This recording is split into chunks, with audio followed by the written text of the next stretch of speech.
Welcome to Walk the Talk, a private podcast production with me, Dave Thomas. Thank you for downloading this edition of the programme. I do hope you enjoy it. My guest today joined Twitter in 2009 to, in his words, stalk Formula One drivers, a sport he is a huge fan of. Little did he know that 7 years later he would win the police Twitter account of the year, resulting in a paid trip to California. Harry Tangye is a 27-year veteran with the Devon and Cornwall Police. Currently, he is a firearms commander, VIP protection officer and a post-incident manager. If this wasn't enough, he is also a senior investigating officer for fatal and serious injury road traffic collisions. The youngest of 4 children, Harry is happily married with 2 children of his own. His hobbies include helping those achieve their Duke of Edinburgh awards. He is a strong advocate of social media and the benefits it can offer the modern police force. But that path hasn't always been smooth, and Harry made the national newspapers for all the wrong reasons. Harry Tangye shares his own frank views on social media, well-being and the post-incident treatment of firearms officers. So join us now as we journey around a 5-mile circular walk close to the Meldon Reservoir in Harry's home county of Devon. Here we are today with Sergeant Harry Tangye, who's a police officer with the Devon and Cornwall Police. Good afternoon, Harry. Good afternoon, Dave. How are you? I'm fine, thank you. We're walking on a nice little walk today from Oakhampton around the Meldon Reservoir. Do you like walking? Yeah, I've done quite a lot really. Well, for the last 30 years with the Duke of Edinburgh award scheme. So one of those things where I did my Duke of Edinburgh and then sort of kept turning up to help out, and so here I am, 48 years old, still turning up like a bad penny helping out. And of course my dog loves it, Arthur. He's absolutely loving the moors. And what sort of dog is Arthur? He had a very dainty border terrier mother and a very chunky farm Jack Russell, very rough and ready dogs from a beef and sheep farm. So he's come out as more on the dainty side, but with the dad's character, I think. Certain people have a story to share, and I think sometimes it's a matter of time before the right platform presents itself. So did you find Twitter, or did it find you? Well, it's very clear it found me. You'll see that it says that I started in 2009. Well, that was because I'm quite interested in Formula One, and I wanted to stalk a few drivers, because what you get if you do follow an individual you're interested in, you get some personal stuff straight away or some emotional stuff, and they tweet it out. Well, just look at what Trump does, of course, which wouldn't necessarily, once by the time it's been diluted through the system, you get a more formal corporate response. So that's why I was really doing it, and I wasn't interested in followers or anything like that. And it was only sort of a couple of years ago, was it 2 or 3 now? Time's gone so quick. And because I'm dual rolled and I do the traffic work as well, it goes alongside us in Devon and Cornwall because we're so large a force. I got an interest in road safety really, and even though it's sort of quite a boring subject to sort of just declare to people out there, that road safety, they sort of switch off, because they're just told not to do things. It's that way of, isn't it, of trying to get the message across, especially to young people, so it really gets them in their chests and they think, so I did this thing called Learn to Live, and you talk about a couple of experiences, and they put that on a talking heads thing. And the mother was in the room, who was the mother of the girl who died. And I had met her before, but I stupidly looked at her as I started talking about her, and I had a little bit of a choky up moment. And it suddenly went a little bit viral. My force came to me and said, perhaps you should do something a little bit, because your social media, your private thing, perhaps you want to come and do a more formal one for the force, So, and that's really how it started, and really hadn't stopped since, really. Because it's quite interesting how Twitter, social media, Facebook has come along such a long way, really, in the last few years. And I think a few years ago it would have been unthinkable for the police to really endorse anybody to use it. Yeah, and they're still very nervous, and we're still behind. I think our force is very much our professional standards, head of professional standards, is our lead on social media. So that's quite helpful. Well, that's very interesting, that. And so when things go wrong, or they are taken in a wrong way by media or whatever, because there will be mistakes, there will be misunderstandings, and there will be just, I didn't mean it to sound like that, I see what you mean.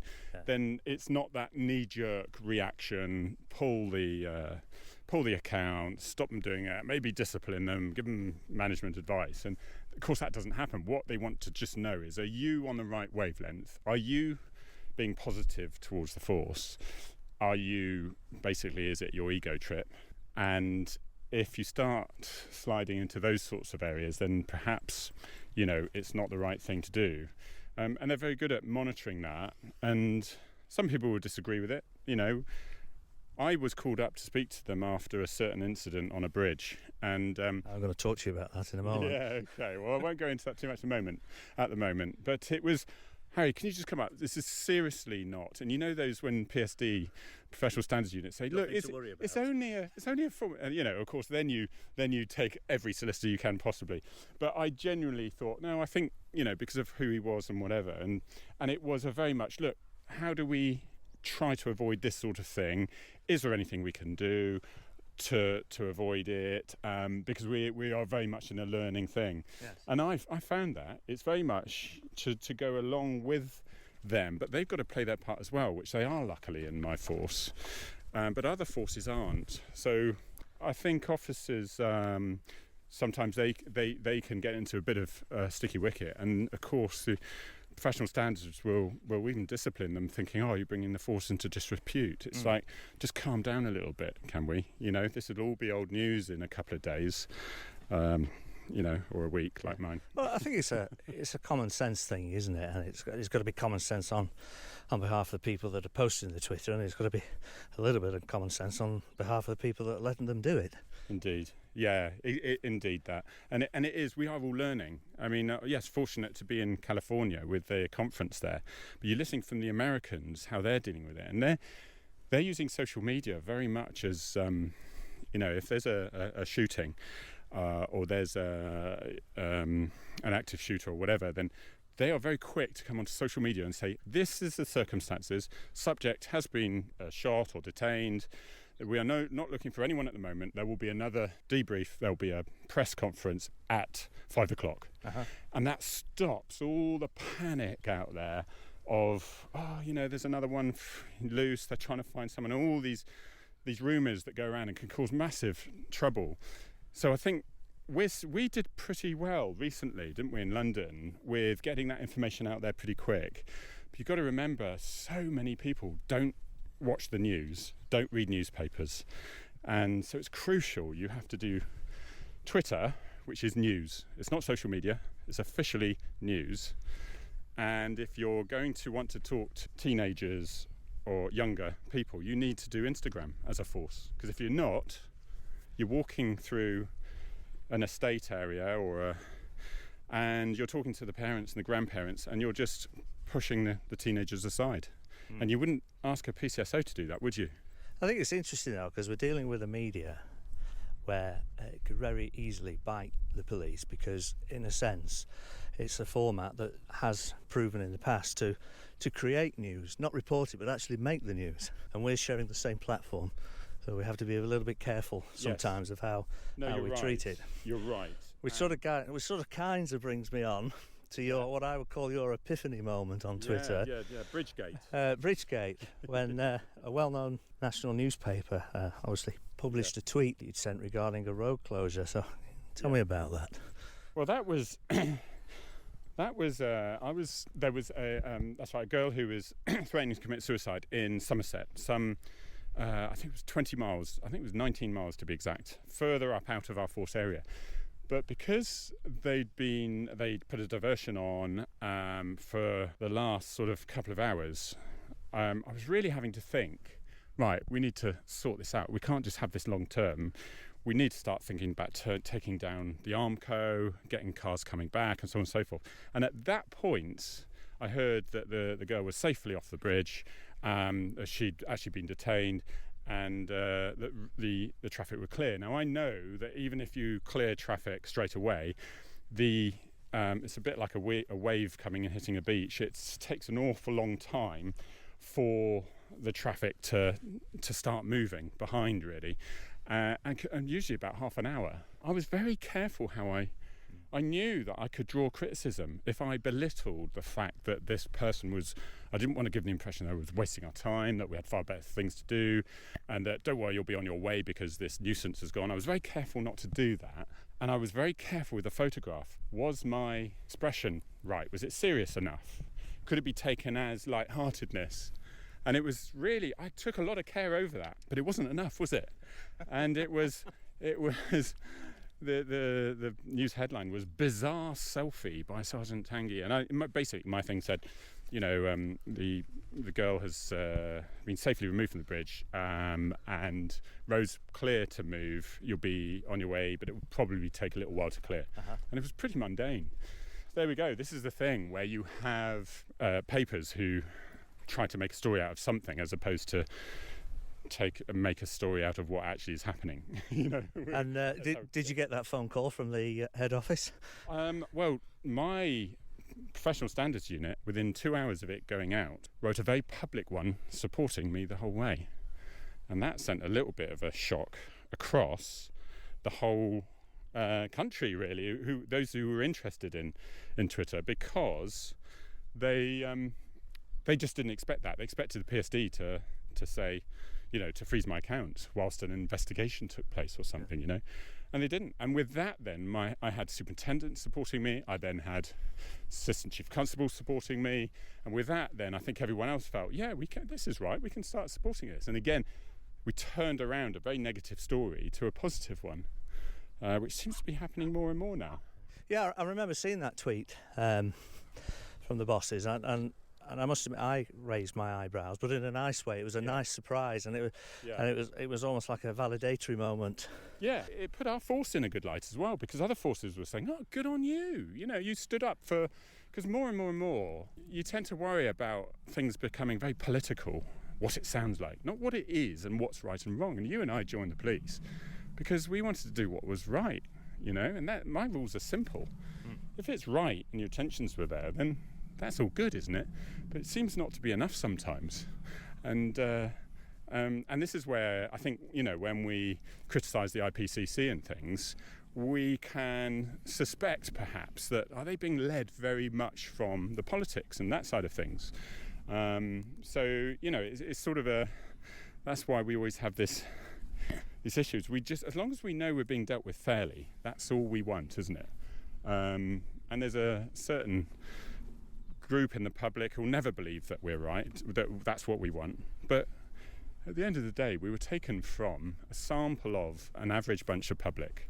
We've then been sieved of all the ones with criminal records and those with dishonesty and that sort of thing. We've then been taught the law and impressed upon about diversity and fairness, and those are the ones at the end. And if they still don't believe that what our main intentions are at that stage, then it's a sorry state, isn't it? I think the thing is, we're all human beings, aren't we, at the end of the day, and we all people have got various reasons for doing various things, I suppose, and ego is probably a big reason. Yeah. Sometimes where people come unstuck, but it is nice to see that the powers that be are sort of finally taking on board social media now. I mean, it's even just leads to the blogs that I do. I only write a blog when I've got something to say. I don't do one every week or whatever. And it was that to me is just hugely powerful when you use Twitter then to point things towards there, and then that gets a little bit of a momentum.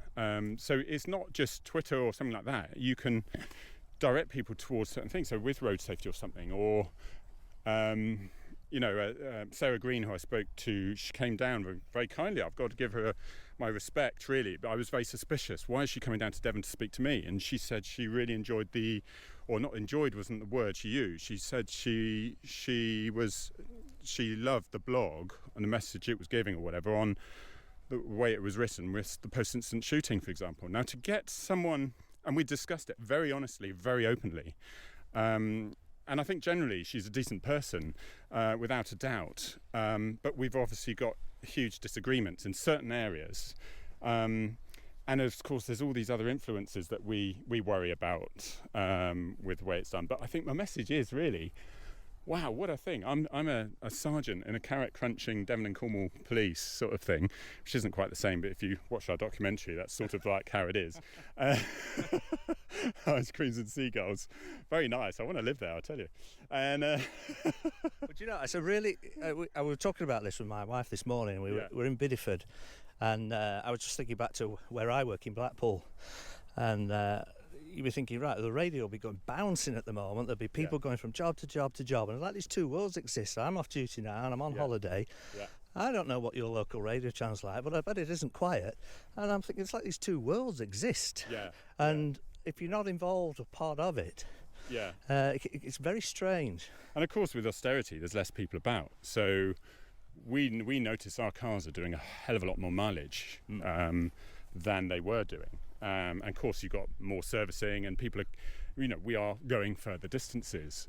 Yeah, I mean, I generally find if the weather's nice, just before midday, you can catch up on paperwork and you can do these sorts of things, emails and whatever. That minute hand turns past midday, all the criminals have woken up by then and they've, scratched themselves and they're out on the streets again. So, and then it tends to be non-stop, from then until 6 o'clock the following morning, really. Well, however busy or not that you are, obviously taking a rest is important, and that's what we're doing at the moment. And just stop for a minute, the view is absolutely fantastic. Do you know where we are? Well, yeah, we're basically on the edge of Dartmoor that is looking over where Oakhampton. We're just slightly west to Oakhampton. We are actually west, aren't we? By the time so we're really on the edge of Dartmoor. And we're very near a large reservoir around here, of which it will be interesting to see what the level is. Meldon Reservoir, that's the one I'm thinking of on the top of my mind. So hopefully we'll catch that on the way back. But it's stunningly beautiful. It's not always like this. No. Well, recently it's been reported that the canteen culture in the police has morphed itself onto the social media platform. I'm sure both of us have worked on teams where there's been that one team member that just seems to suck the oxygen out of the room. Yes. But that seems to be morphing on down to social media, partly perhaps due to the closure of canteens and the way we interact as a team once we're off duty. The fact that it has sort of morphed onto social media, do you see this as a positive move, or ultimately, potentially, could it be a bad thing? They always say you're best to do it than to do it in a virtual world, aren't you? And if you can drive a rally car around a circuit, it's so much better than doing it on a game, for example. But we just haven't got the other. I'm really one of the things I'm interested in, obviously the road safety side of things. But the other, apart from obviously my firearms world, the other is very much mental health, because it takes so much of our police time, and I currently think. It doesn't seem to be very successful in treating it, if I'm blatantly honest about it. And also, it's there for the grace of God, go we. That could be you and me next year where someone's struggling.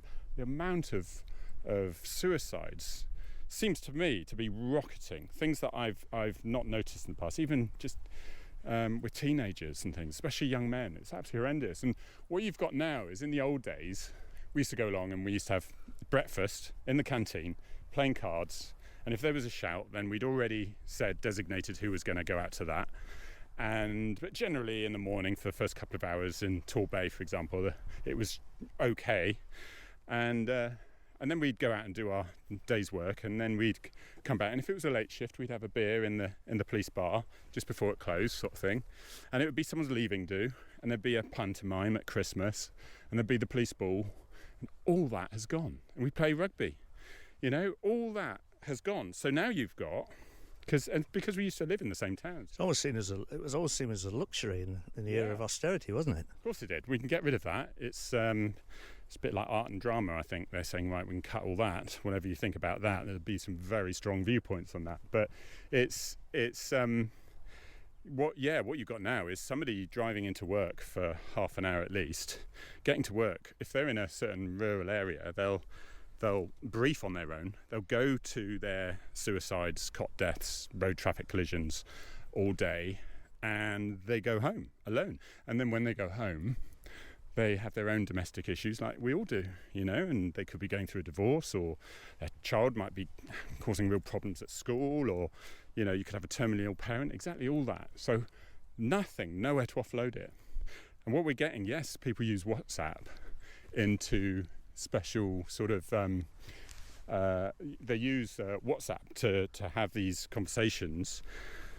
But even the trust in that is slipping somewhere, because if one officer is then suspected enough to have to seize the phone and look at it, and then they find the WhatsApp thing, and then find other people have been talking in there, well, they wouldn't have been fishing for it, but, oh, well, you actually said something there which isn't really quite right or whatever, and then there's another investigation in that. So there's a lot of fear, and I'm really worried for the future. I really am, for young people. Just not being able to offload, really. Well, that's the other thing as well, and it's a bit of a paradox for me, is the fact that, we're talking about social media today, but to me, you and I have probably were brought up where, when we were at school, we played cowboys and Indians or whatever, and you learned how to interact with people in the playground. You learned how to be an adult in the playground. Yeah. That doesn't seem to happen now, and I'm just wondering with social media, with my kids, and other kids, they've lost that ability to actually talk to another human being face to face. It's a good point, isn't it? And I mean, my kids are 18 now, and one of them is just doing a taekwondo competition this morning, and my daughter's in London with her boyfriend and his family, so that's fine. But there was a period of time where I was always out on my bike, and I was cycling across Newquay to be with my mates, and my house was too small to stay in. It was 4 of us kids, 2 parents, and we had the smallest of little cottages on the top of a cliff. It was very idyllic and lovely, but when you were a kid, you didn't appreciate that. And you're absolutely right. And even if you're just discussing stuff. We're lucky on the armed response side of things, because we can sort of discuss, and we do. It's not that macho sort of pull yourself together type thing. And we did it recently. We talked about, because there was a suicide, another suicide, and we did talk about it. And it's good to do it. But even other big sections don't necessarily get that opportunity. You haven't got that perhaps camaraderie, which the armed response train together, work together, do jobs together, which are sometimes potentially quite dodgy as well, quite risky and things. So, you do get to know each other very well. Sometimes we actually went on holiday together in January, went skiing. And nobody shot each other. Nobody shot each other on that occasion. But and we were still speaking at the end as well. It's amazing. Yeah. But you're right. It has that.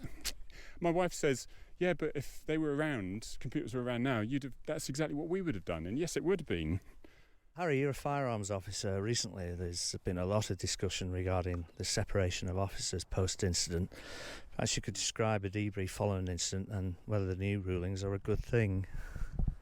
Well, the current system at the moment, and it's always been disputed, and the IPCC want to show integrity, honesty, transparency, so they try to isolate the officers as quickly as they can and get full accounts as quickly as they can before they can be interfered with by other accounts, and that sounds really sensible, doesn't it?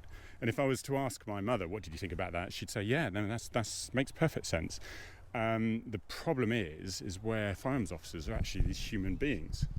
So, but you've been on a full shift, you've been to several jobs or whatever, you then get called to a firearms job, and you end up having to put all your training into process, because you end up having to challenge someone and shoot them perhaps because either your life was at risk or somebody else's was. Then of course what happens is what is proposed is they want the officer to be separated completely, taken in a separate car, taken into a separate room, but they say, we're not going to isolate them, we're going to just keep them separate from their colleagues so they can't interfere with the evidence, and it can't be shown to interfere with the evidence, which is the important thing I think they're trying to make. But of course then that officer is covered in the blood from the incident because he's immediately run over and carried out CPR on the dying person, which will happen. We will, if we're involved in a shooting, we'll automatically try to save their lives. And they're sat there in a room, isolated, with none of their mates that they share every job, every fatal road traffic collision they go to, every public order incident. they're socialised with. No, they're taken away from there, and they're sat in a room. And they say, well, we'll give them company, but I don't want someone from occupational health sat in the room keeping me company. You want your friends there.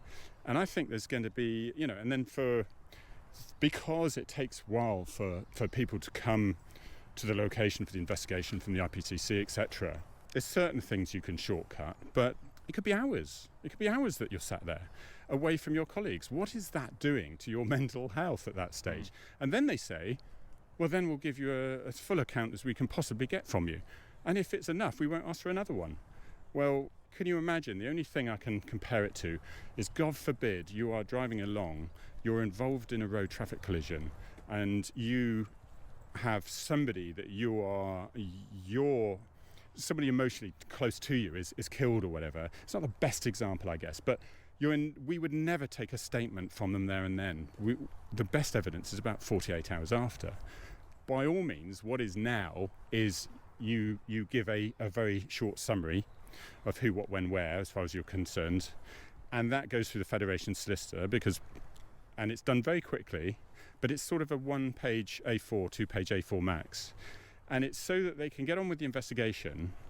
But you don't want what the officer is doing. A little bit what I'm doing now is just talking and talking. They've got nothing to hide, so I'm just going to let it out. Yes.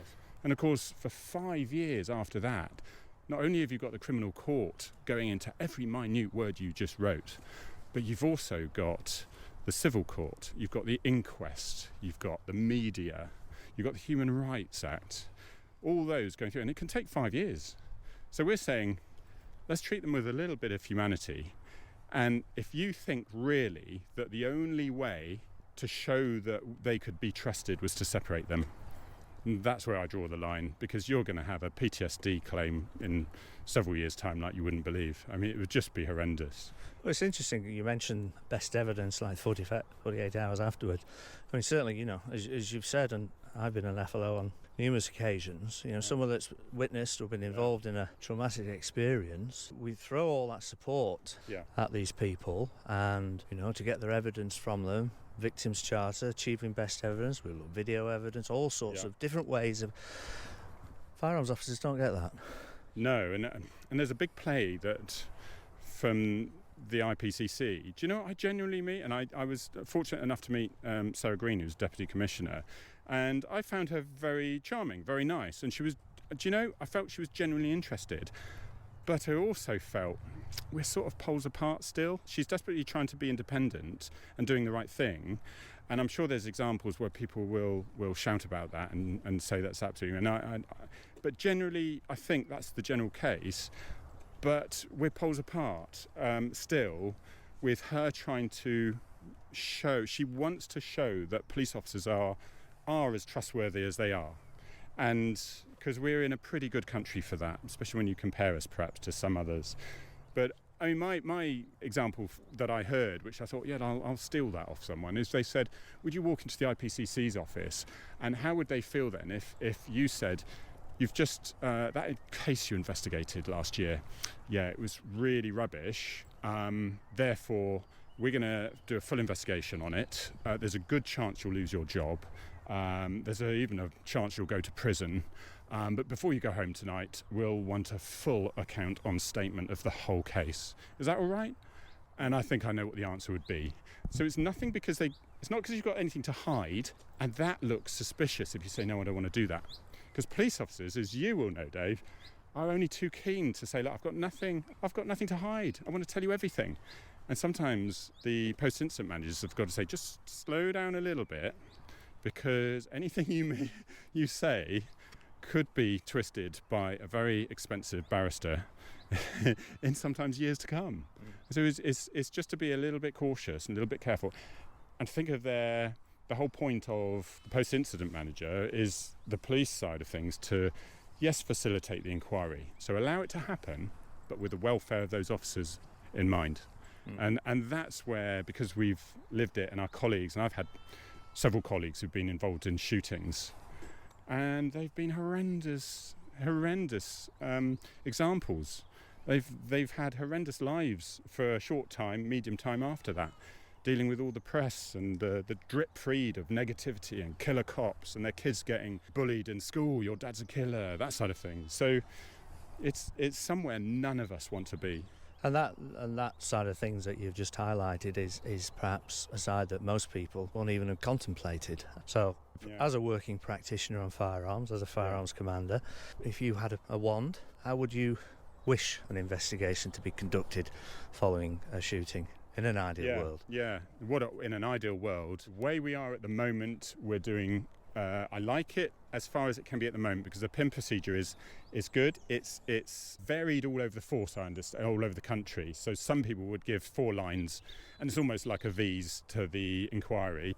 I think post-shooting then, so we take the firearms officers away, the principal officers, the ones directly involved with decision making, and that would of course involve perhaps a radio operator, a force incident manager, the commander of that incident, so to speak.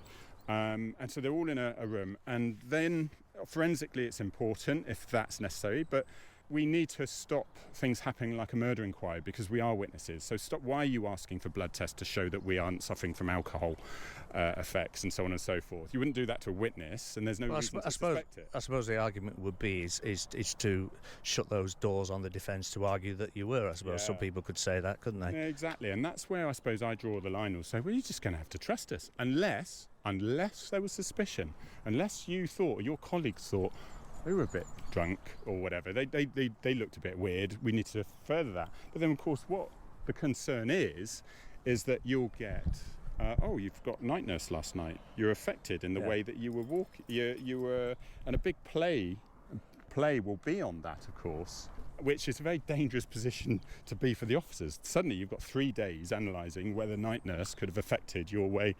So it's a bit of an issue, really. But so get the initial account, but in 48 hours, then the full account. And I think at the moment it's to look at any body-worn video before that last full account, before stage 4. And that's really necessary, because you've got nothing to hide. But my goodness, you've been through this. You'd like to make an accurate statement. But the initial little briefs you've done, they don't want you to just do an account of that video. They want you to write basically what you felt and saw at the time and why you reacted to it like that. So I can see that, but it's very important where that is, where that timing of seeing the video is. And some people would like the full statement before the video. Well, that's just ridiculous, because you'll get 2 accounts by 2 officers, and you could well get, if we tested it on any random members of the public, one would say it was a blue Focus and the other would say it was a black Mercedes. I mean, it's just, that's why we are when we're perceptual distortion or tunnel visioned. Or in my training, I remember in my training, so we're doing VIP protection training, and there I am in a car being driven into the range, and I deal with what you see, and basically there's a set of scenarios which take you up there where all hell is breaking loose, but can you actually bring it down again? Can you then actually levitate it or bring it to the right level of threat each time? So I drive in there, or I'm a passenger in there, and a Mercedes van goes across, door opens, submachine gun, car stops, I'm told that's disabled, I'm out, I grab the notional VIP, who is there actually as an instructor, I drag him out, I go to the back of the B range, where then I'm in another scenario, and then it's a crowd control, and you shake their hands, and the VIP is shaking their hands, and they won't let go. So it's very discreet, thank you very much, move them across, thumb technique just to let them go, and then you go into deal with another. And they said, so what do you think of that? And I went, well, I drove into the range and all hell broke loose. I can't remember why. and they said, silver Mercedes? Oh, yeah, silver Mercedes. Went across, door open, shot, da-da-da-da-da-da. Do you know what I mean? And we've had situations where we've been training, and a train has gone by because the line's quite close, and we've had to stop challenging the training subject because the train's gone by, it's too loud. Yeah. It then goes on, and we carry on.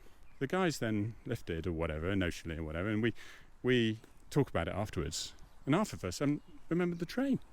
Because our tunnel vision into that person, we're making sure that they're not pointing anything else anywhere. We're looking at their hands, we're challenging them, we're thinking, what are we going to do next? How are we going to negotiate with these and so on and so forth. And the human brain works like that. Yeah. Which I suppose is reassuring from a training aspect. That would suggest that the training is pretty accurate. And it makes you realise that can happen. So it means that you can prepare for it as well, which is so useful. If you know it's possibly going to happen, but you're aware of that, and that means you can combat it. Yeah. But I think people just maybe think it's a bit like a film with Tom Cruise who never fails sort of thing. And now, we talked earlier about PSD and that, and I've used that phrase before, that drip effect. Yeah. And obviously well-being within the police force. What is the one thing that frustrates you most about the police force, and what is the one thing that, more than anything else, we can do to make well-being better for officers? Do you know, I don't know if we can. Have we shut the door when the horse is bolted? It sounds very negative, that. They are doing well-being, and there's some good people doing some good work, but it's sort of dishing out. The well-being is really to support sports and athleticism and fitness is really, really good. And because before it was a little bit, well, you do that in your own time. And yet certain aspects you have to pass fitness tests and things like this. So that is really good, and it can only do good. But I just don't think it's going to be enough. And I don't know if they can do more. It's how can you replace that at the bar after you've been to a job and you're talking it through, and someone say, you had a bit of a nasty one I heard yesterday. Oh yeah, well so this has happened. Oh well, good on you, that was pretty horrendous. I had one similar when it was so and that. And what did you do to and you don't get that now. No, you which don't. Sort of takes us back to the original point we were talking about social media and this lack of interaction with people. Yeah, and I think it's really good how it opens everything up and people can see how police officers are, that they are generally, even if they make mistakes, they are generally good people, and that we don't want the bad ones as much as anyone else doesn't want them there. And so it gives them a bit more of an insight, fly on the wall, hopefully, to what we think and what sorts of people we are. And also, I love the way it just gets rid of those, maybe sometimes talking to the converted, but stop search. I don't want to stop search people. It's messy, it's horrible, I could prick my fingers, it's disgusting pockets most of the time. Why do I want to do that? And yet the whole feeling out there is that police officers just love going around to sort of persecuting poor innocent people, turning them over all the time. You and I know that's just not the case. But if you've got a bit of a rogue officer who has been caught with doing something, of course that's what the other 135,000 people thought as well. We all look the same, don't we? Yeah. That's the problem. Indeed. Because it's work in progress, isn't it? You've got to be so careful how you put something in. But my general thing is, if it was well-meaning and you weren't malicious, you didn't have a few glasses of red wine and then get all ranty, then it's like walking down the street, really. You're going to talk to people, you're going to joke with people. Yes. You're going to give them advice and give them maybe a few views on what you think about stop search and drugs and all that to the person in passing by in the street. You'll do that. It's exactly the same social media, but you're not going to become unprofessional. It's called life. It's called life, yes. Well, we'll sort of come to the end of this interview, and quite fittingly, we're now on the viaduct of the Waterloo to Plymouth line, I think it is. There now, can't you? The Meldon Reservoir. You see feel the wind a little bit more here, can't you? So beautiful. It's been a fantastic walk. It's been a pleasure to speak with you today. Thank you for being honest.